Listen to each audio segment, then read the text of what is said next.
शासकीय कांद्याच्या दरामध्ये मागील आठवड्याच्या तुलनेमध्ये 250 रुपयांची वाढ। कांद्याचे दर आता 2125 रुपयांवर।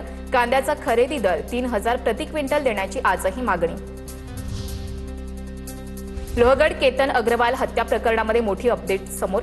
आरोपी सिया आणि चेतनमध्ये सांकेतिक भाषेमध्ये संवाद। मोबाईलमधील डिलीट डेटा रिकव्हर केल्यानंतर माहिती समोर।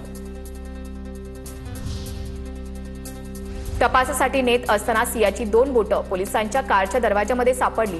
तिच्या बोटांना मोठी सूज आली। वेदनेमुळे तिच्या हाताची जी स्थिती झाली तीच कॅमेऱ्यामध्ये कैद। ते अश्लील हावभाव नव्हते, सियाच्या वडिलांचं स्पष्टीकरण। 18 वर्षांपर्यंत मुलांना मोफत शिक्षण देण्याची मागणी। शहापूर तालुक्यातील 8000 विद्यार्थ्यांनी मुख्यमंत्री देवेंद्र फडणवीसांना पोस्ट कार्ड पाठवलं। श्रमजीवी संघटनेची मोहीम। भारतीय लष्कराची ताकद आणखी वाढणार। तिन्ही दलांसाठी 52,000 कोटींच्या शस्त्रास्त्र खरेदीला मंजुरी। संरक्षण मंत्री राजनाथ सिंह यांच्या अध्यक्षतेखालील बैठकीमध्ये निर्णय।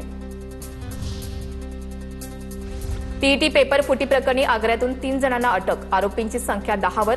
आणखी नवे खुलासे होण्याची शक्यता। पुढील तपास सुरू।